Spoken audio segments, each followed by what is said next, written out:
Hello, you greasy little fool.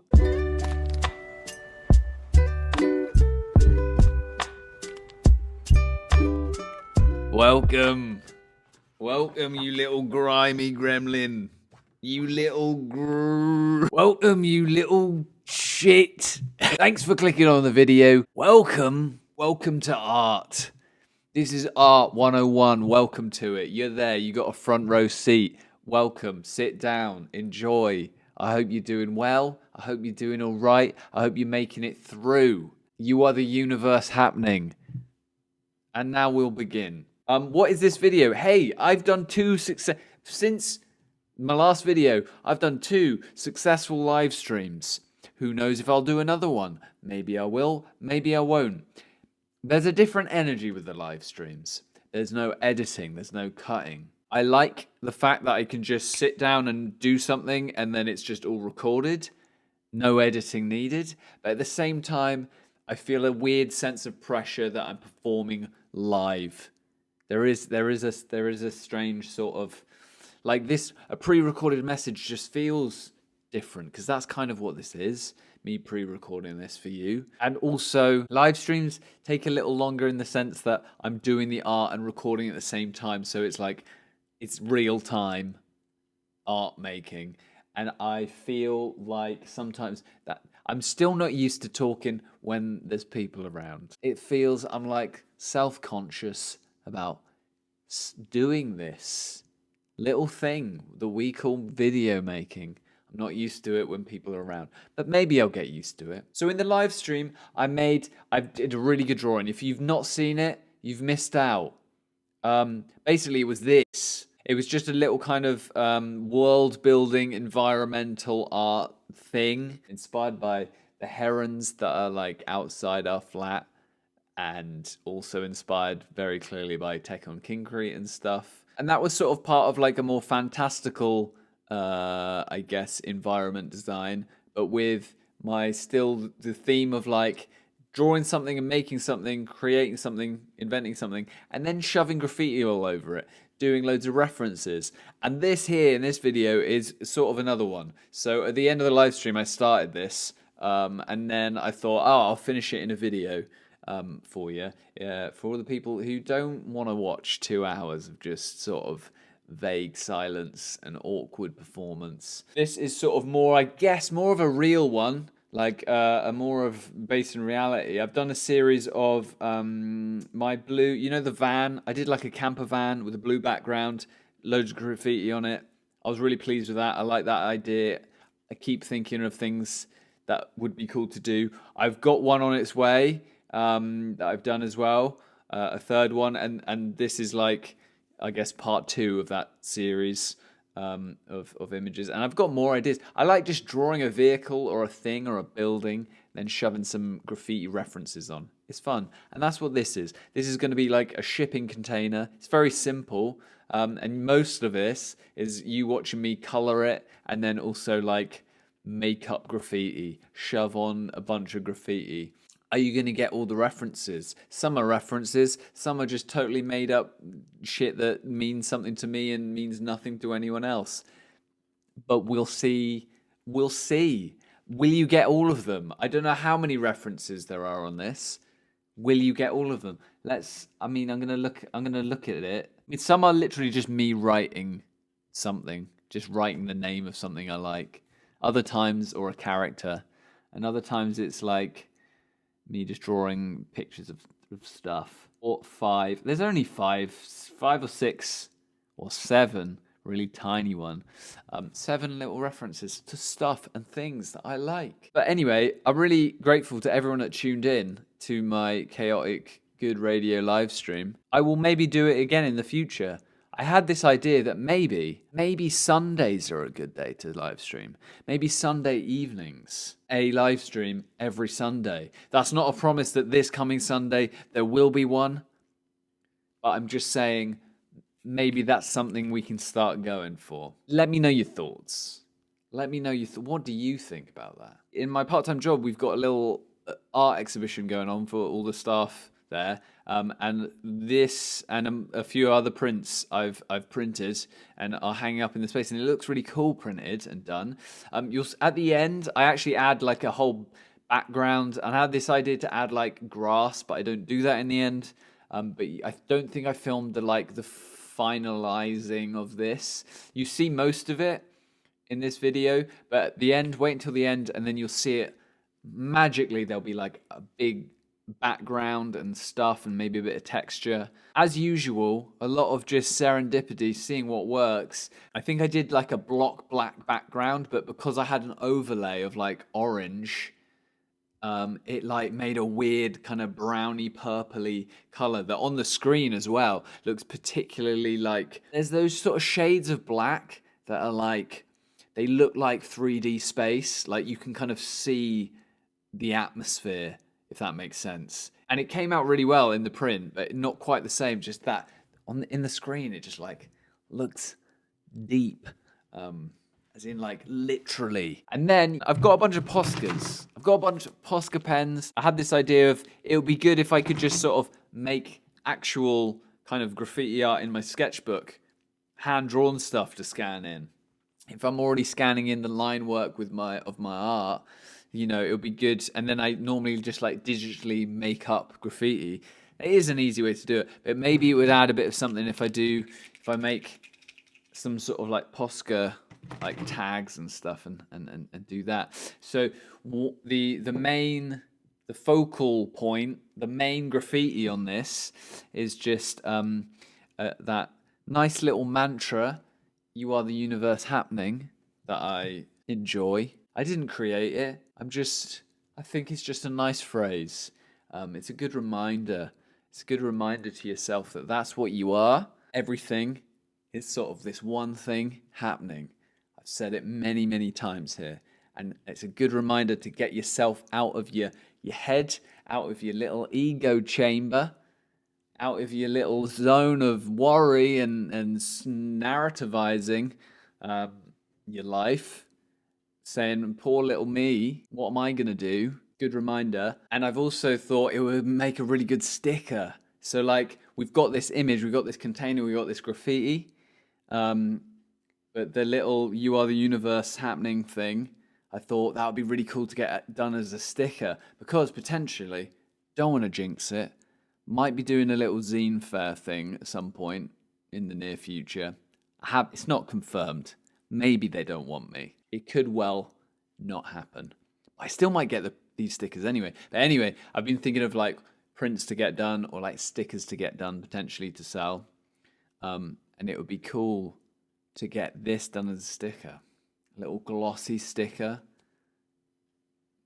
Maybe with holographic stuff. Holographic effects. Damn. I've just talked very quickly for a long time. I hope you were following me. I hope I made sense. That was a lot of just also me analyzing this drawing. I hope you enjoyed. I hope you're doing okay. I hope you're working in your stuff. I hope your projects are going well. I hope your creativity is going all right. I wrote some things down. Let's see what we're going to talk about today. Look, there you go. You are the universe happening. Boom. There it is.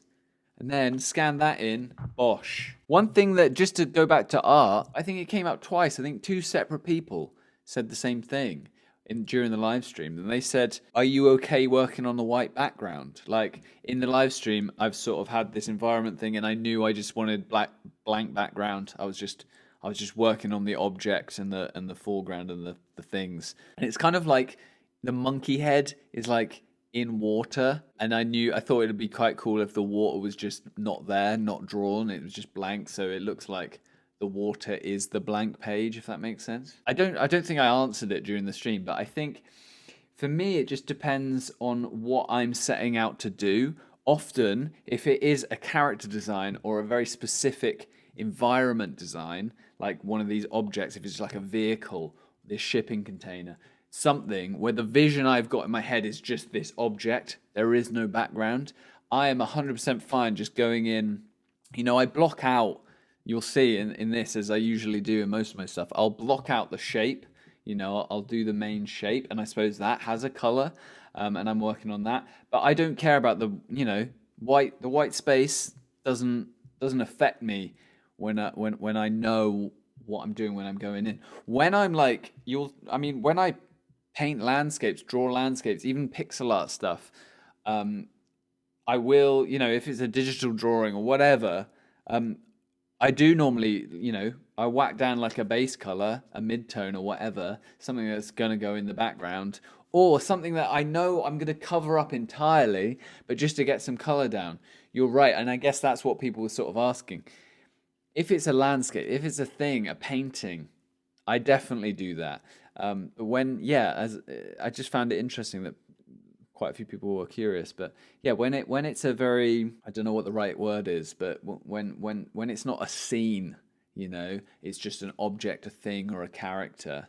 I can work on a plain white background perfectly fine. What we going on about? I've got a note here that says thoughts on graffiti. I don't know what I meant by that. I think I've already covered it. Yeah, I like all the graffiti. I don't think I'm that good at it. Like, I don't think I'm good at doing like a graffiti style. Like, some people have really cool, like, when you see tags, I really enjoy it. My inspiration in my comic as the background is that I like the idea, the main basis for it really, like vibe wise, is that imagine a fantasy world, very Dungeons and Dragons world, but there's like graffiti and like kind of modern stuff around. But it's not modern day fantasy. That's the distinction. It really is like a traditional fantasy magic, weird wizards and stuff, but there's graffiti. I want to make that distinction because I feel like there's that genre of fantasy where it's like, whoa, it's the real world and it's set in New York, but there's wizards,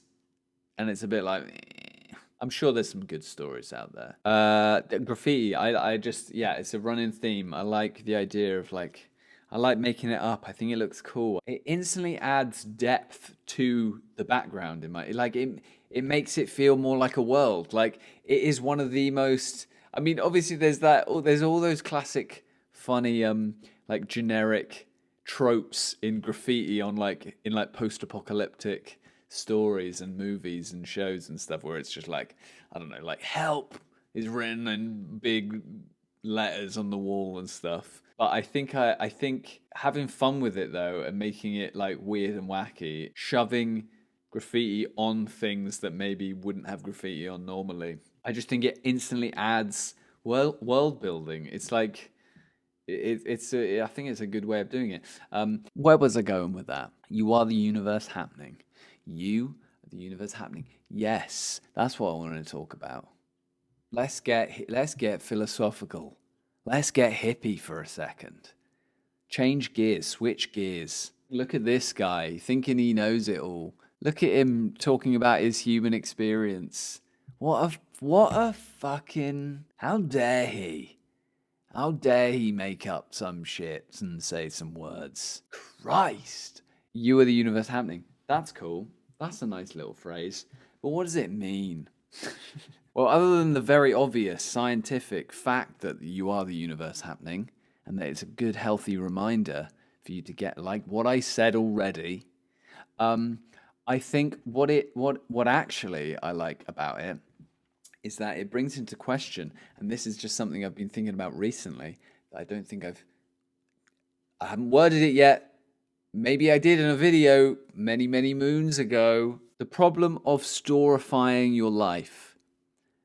I think that there's a big problem with people, with anxiety, with all sorts, whatever, people, ego, things that people go through, in that we are all moving through our lives creating a narrative about ourselves. And I think fundamentally it's a bad thing to do. And if you can get out of that habit, I think it's good.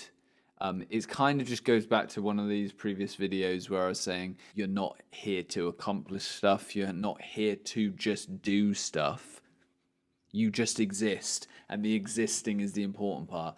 So what I mean by don't storify, don't narrativize your life, is that I think it instantly is based in ego. It's based in like, I think the moment you're starting to think about your life as this story, like a quest, like anything. I'm not saying don't try and do stuff, don't try and accomplish things. It's fine to do that. But the moment you start saying that that's like the meaning of your life, I think is the moment it becomes kind of a weird, self-fulfilling, ego-fueled problem in your head that you're going to constantly think. Because like, if you don't achieve your goals, oh, you failed. Therefore, you're like, in your story that you're making, you've become a failure.